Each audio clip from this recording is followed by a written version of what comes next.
So I got about an hour drive home. Actually, and I found a way to mount my phone to my headrest over here. So we'll do we'll talk about a couple things on this drive home. Just some basic criticisms that I've seen out there on the internet. Mike, why did it take you a year to save up the money for marker bids? Okay, there's several reasons why. First of all, you have to understand the business model of marker bids. We didn't make money on every single thing we sold. As a matter of fact, about half the things we had on marker bids we gave away. Okay, the last auction we ever ran on marker bids, DJI Phantom, the DJI Phantom only went for 20 bids, which means marker bids only made $14 on an item that cost me to purchase $400. Okay, the person who won it, I think he only used like 6 or 7 bids. Okay, so we were losing in 2015. We were hemorrhaging money like crazy. I should have closed marker bids in 2014. Here's what's really funny about paintball, okay?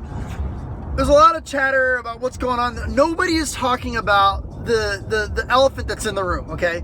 The big elephant that's in the room, the big gorilla that's in the room in terms of paintball is what took place in August of 2014. This killed paintball, okay? And if you don't know what happened in August 2014, you haven't talked to any manufacturer, anybody who owns any sort of a website inside of paintball. August 2014 was the final nail in the coffin for paintball. What was it? That was when Facebook and Google got together and decided that they were going to do this anti-violent weapons campaign, okay?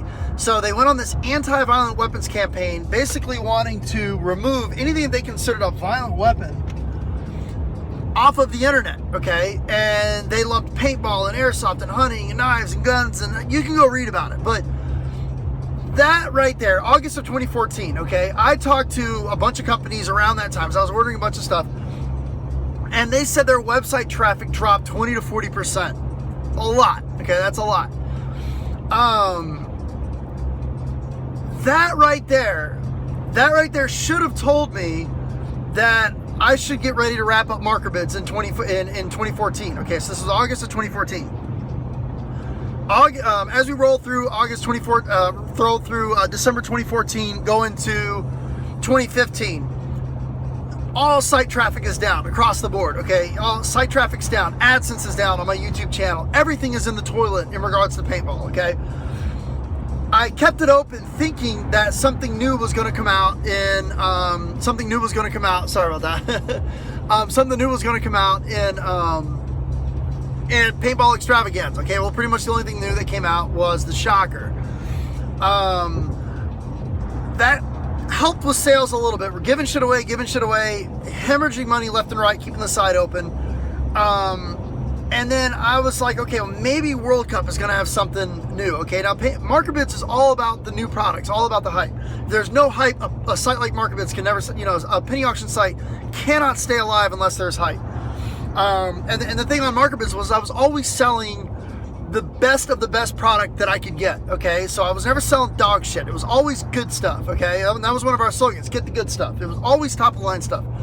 So once people want a tank on marker bids, it was always the top of the line Ninja tank, and they didn't really have much of an appetite for another one. So the only thing that really kept people coming back to marker bids was new product, which I had in 2010, 11, 12, 13, and 14. Didn't have it in 15. Huge mistake keeping the site open. Hoping that the site would survive till the end of 2015. We had the chargeback issue after we shipped everything out. That was in December. Threat hits PB Nation. More chargebacks come in. The site sinks. Okay. Why did it take me a year to catch up? You have to understand, marker bids was my only job, okay? It was my only job, okay? And I took a lot of the profits from marker bids and invested it back into my YouTube channel to create content, okay, for paintball.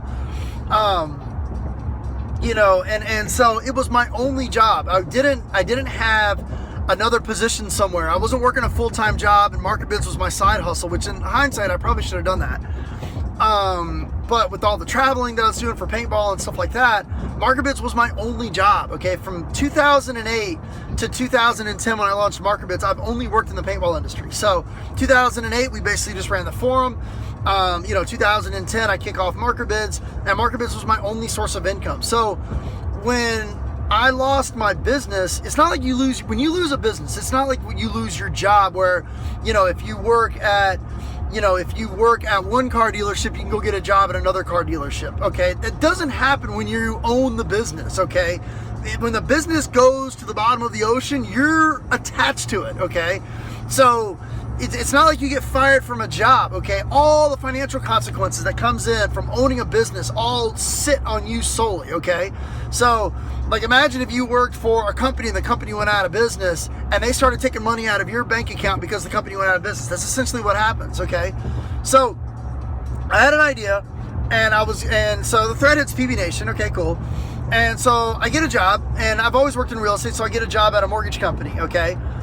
Word gets out of where I'm working. They blow the phone up at where I work at, okay? And I basically had to resign my position there because of how many phone calls the owner of the company was getting about me working there, okay? I posted my business card online, and all of a sudden my thing starts getting flooded with a bunch of prank calls, okay? And they made very sure that they were calling me.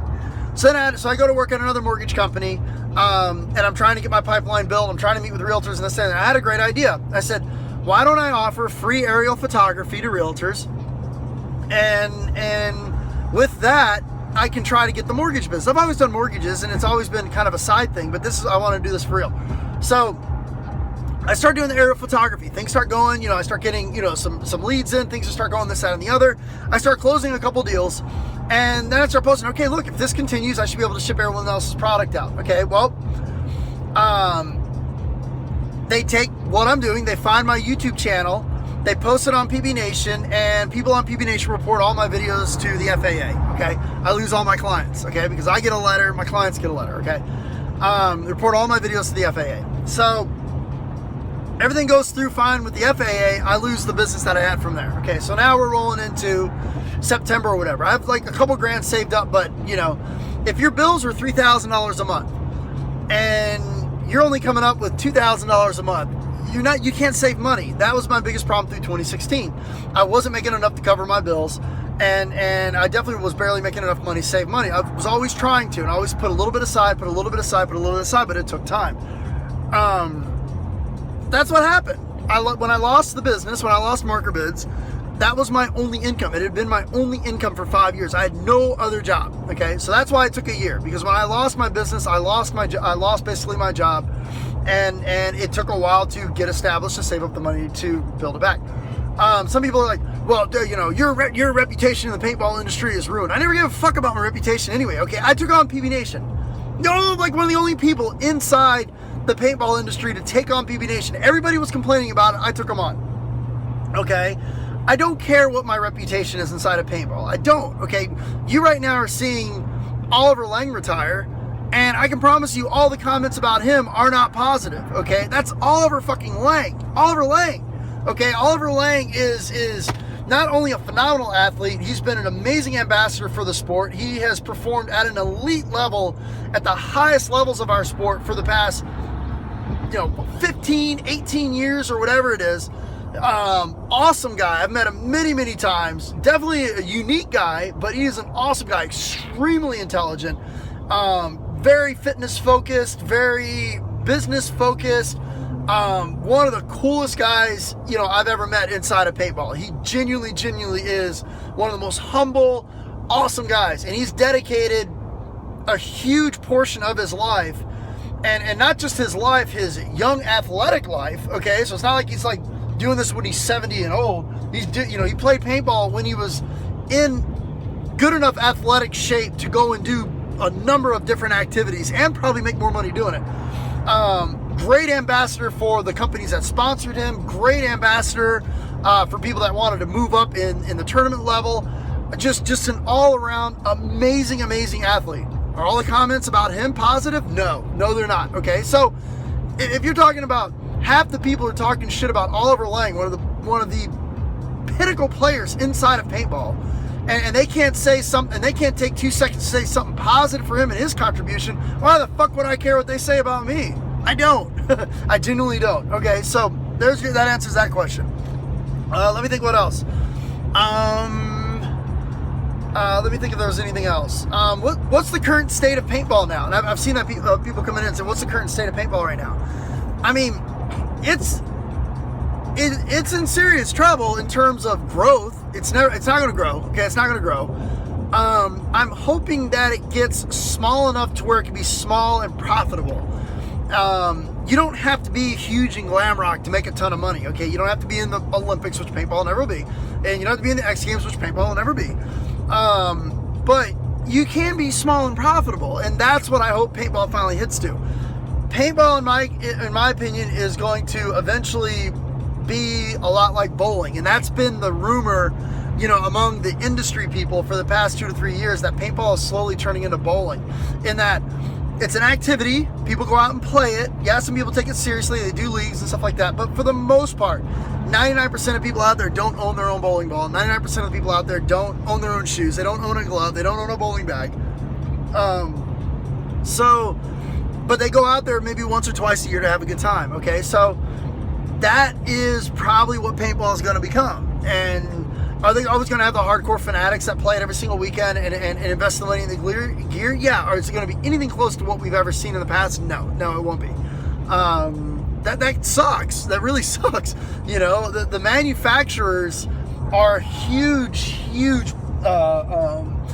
channel for growing the sport. Okay, the manufacturers have it together. A lot of the fields don't have it together. You don't see 3 different fields inside of a city working all together to try to grow the sport. Okay, the manufacturers work together to try to grow the sport. So when you see the manufacturers hurting, that it's going to be pretty devastating. The less money manufacturers have, the less money gets invested into overall paintball awareness, and that's and that just becomes a vicious cycle. So I don't know. I would love for paintball to go back to what it was in the 90s, when it was more of a extreme sport instead of this, polished up Sunday school, summer camp like activity. I started playing paintball when I was like 11, so I'm not saying it shouldn't be for kids, but when you make it just for kids, it loses the edge for adults, and the adults are the ones that have the money, so that's kind of how I feel about what's going to happen with it. Unfortunately, I think there's a big section of paintball is maturing, and a big section of paintball is getting out of it in terms of active recreational play. They are not spending as much money. They're not playing as often. They're not. They've got other priorities such as kids or other activities, and so it's getting smaller and smaller. By the way, now don't get me wrong. There's some fields that are growing. They're doing a great job, and those are like pocket. It's like when you go out to when you go around your neighborhood and you see a couple patches of green grass and then a bunch of patches that are dying. You know what I mean? So those fields that are actually growing the clientele, they're doing it right. Awesome. Awesome. There's some fields that have just plowed through all this and have never missed a beat. That's awesome, because you know what that does? That says that they have the perfect amount of people at their field who understand paintball, who understand the fellowship of paintball, and who aren't just out there being bullies and shooting up new people, that they actually give a shit. And that's awesome. The fields that are like that stay around the longest. There's a perfect example of that here in Tampa. There's one called Orbital Paintball. Orbital Paintball has some phenomenal players that play out of there. Okay, I remember Isaiah Hope used to play out of there, for Tampa Bay Damage. But was he out there shooting 16 cases a day? No, he was out there just screwing around and having a good time. A lot of people that played against him didn't even realize he was playing against a legendary pro player. So fields that have found the clientele that care enough not to just go out there and beat up the new people, those are the ones that are doing awesome, and their participation levels and their revenue is going to reflect that. That's awesome. But overall, it's pretty scary. It's pretty scary. So let me think what else. What am I going to do with the YouTube channel? Am I still going to make paintball videos? Yeah, I'm still going to make paintball videos. You have to understand that paintball is one of a bunch of different hobbies that I have. Am I going to start getting into drone videos? Yeah, that's coming. That's definitely coming. There's a lot more money in drones than there is in paintball, that's for sure. So I definitely want to do drones. And there might be other stuff that I want to get into as well. There's going to be a bunch of other stuff that I want to get into also. So, I'm going to open my channel up to other things my YouTube channel has always been just a creative outlet for me. That's all it's ever been. It's just a creative outlet for me. I always made videos because I enjoyed it. I never felt obligated for it. You know what I mean? And there's a bunch of people that make videos that are better than mine. I just always enjoyed it. That was it. Always enjoyed it. So let me think if there's any other questions that I've seen. I don't know. I think it's about it. So, market bids is caught up. Products have all been shipped. I'll post once everything gets received. I'll post the tracking numbers down below. That way. Oh yeah, you did it not. Here's something else we can talk about. Why weren't my customers that were owed product, why weren't they complaining? Because most of them won the stuff for pennies on the dollar, okay? 99.9% of all the people on PB Nation, which I'm going to go down on history right now and say that the $4,000 in product that you saw on my kitchen table is the biggest story to ever hit PB Nation ever. I've yet to see something that big hit PB Nation, okay? The owners of Reds drugged up and raped the chick. The previous owners of Reds, okay? Red Sporting Goods, okay? They fucking drugged and raped the chick. And that got like almost no press on there. The PSP collapsing, barely got any press on there, So, do I give a shit what those people said about me? No, I don't. Look at what they're saying about Oliver Lane. Here's another perfect example. Look what they said about Dye. Don't you remember what happened with Dye when Dye had an issue with the bank? And the bank sent out letters to all of the stores about make the payments directly to the bank. They had an issue with the bank, and all the people talked all that shit about Dye. Are you fucking kidding me? Dye, one of the best companies inside of paintball that have invested millions into promoting it, millions into the PSP webcast, millions into research and development. They build safe, amazing products, and yet the whole paintball industry jumped down their throats simply because the fucking bank told the stores to make the check directly to the bank instead of to Dye. And everybody ripped them to shreds. Everybody ripped Dye. Are you kidding? That is like the fucking holy grail of our sport. One of the best manufacturers in our sport, and everybody ripped Dye apart. So you think I give a shit what they say about me when I read the comments that they said about Dye? No, I don't fucking care. No, I don't care. I genuinely don't. So, had 100% of the comments about Oliver Lane been positive, 100% of the comments about Dye have been positive, 100% of comments about any sort of negative press about other companies and stuff like that have collapsed and folded. If that was all positive, and then everyone's just negative towards me, yeah, that would probably have bothered me. But the fact that everybody's just negative all the way around, I don't give a fuck. I genuinely don't. I don't give a fuck, okay? I don't give a fuck. That's about it. I'm getting close to home now. I definitely appreciate everybody listening to my little rant. I don't know. I think I just need to buy a better phone mount. I'm sorry that this thing was vibrating the whole time.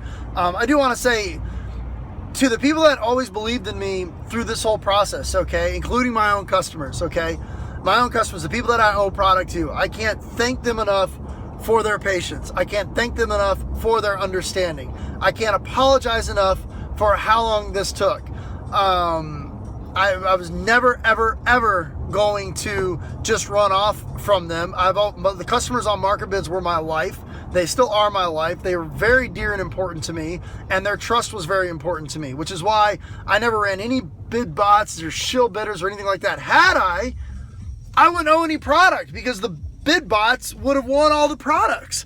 So the fact that I actually owed auctions at the close of Market Bid shows you that I never scammed anybody. Okay, I never scammed anybody. It would have been very easy to just load the site up with a bunch of bid bots and that way I would never owe any product to anybody, ever. I could just collect money every single day. And I didn't do that, okay? I didn't do that. I took my losses like a man and I worked my ass off and saved money and sacrificed for a year to catch up what was owed, okay? To catch up what was owed. And it wasn't easy. I'm definitely looking forward to the $400 or $500 extra a month that I'm going to have now that I didn't have before. And I'm glad that I had showed my customers that, you know what, I'm sorry that it took a year. I'm sorry that the site imploded. I'm sorry that I didn't have any sort of parachute or anything like that. I'm sorry I didn't have the foresight to know what was going to happen. But I sincerely thank you for sticking by my side, not filing chargebacks, and believing in me that I was going to ship you what I owed you. Okay, and every single box that I've shipped out and am going to ship out, there's a couple more things still coming in. Every single box that I'm going to ship out and have shipped out has one of my jerseys in it. Okay, one of my, some of them are getting some of my all-time favorite jerseys. There's jerseys that I've worn to events, at things. They've got my name on it, but every single box that got shipped out has a jersey in it. Okay, from me, and it's a thank you. That a thank you for their understanding, a thank you for their patience, a thank you for them just believing in me enough to let me do what I said I was going to do, which was find work elsewhere, save money, and ship them what I legitimately owed them. I could have just sent them a refund for what they paid into the auction, okay? The guy who won the DJI Phantom, I could have just refunded his money and sent him a check for $6. No, I wanted to send him what he legitimately owed.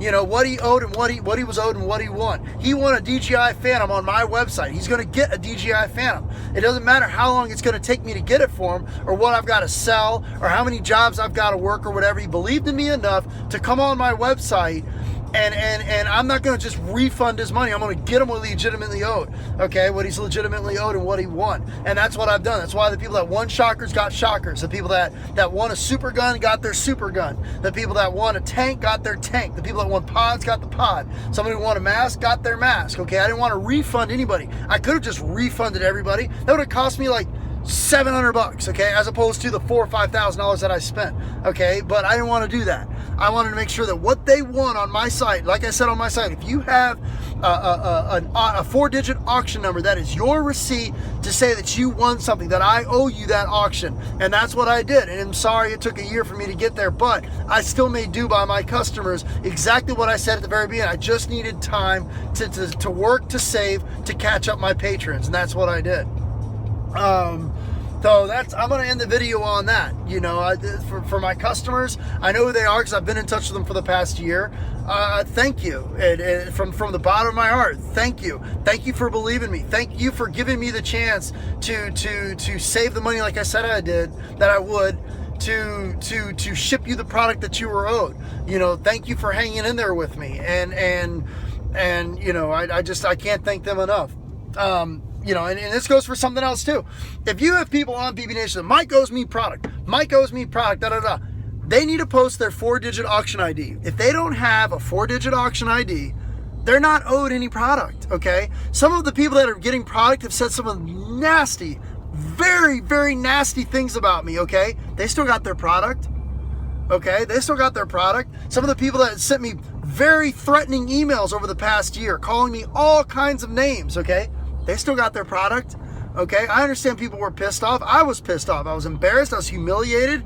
I was flat broke, fucking starving, panicking, behind on my car payments, behind on my electrical, behind on all my utilities, no food in my fridge. I had one night they were getting ready to repossess my truck. Thank God that I've got a gate in my neighborhood. They called me, yeah, we're, Steps Towing, where you got to repossess your truck. I'm like, no, you can't repossess my truck. But if somebody claims that they are owed product, they need to post a 4-digit auction ID. If they don't post a 4-digit auction ID, they are not owed any product. The 4-digit auction ID tells me everything about the auction, okay? I can still look it up in Gmail. I can still see what they were owed, what they bid on, when they won it. I can see everything with the 4-digit auction ID. If they don't have a 4-digit auction ID, they are not owed any product. Okay, oh, well, I'm afraid if I said something negative about Mike, if I give him the 4-digit auction ID, that he's not going to ship it to me. That's not true. Half the people that are getting products said some of the meanest, nastiest things to me I've ever seen, I've ever read, okay? Did I hold that against them? No, I still worked hard and got them what they were owed. I still got them what they're owed, even after they call me every name imaginable. I still got them what they were owed. So that thing about, well, I'm afraid Mike's going to come and retaliate. I don't give a fuck. I don't. The only thing I cared about was getting the product that was owed. I don't care what people say about me, especially in the paintball industry. I don't care. So that's about it. I'm almost home. To my supporters that stuck by my side through this whole adventure, I can't tell you how much I love you and how much your kind words and your private messages to me and your posts and support on the YouTube channel have meant to me. You know, I can't thank you enough for all that. So thanks for sticking with me on this ride. Bye-bye.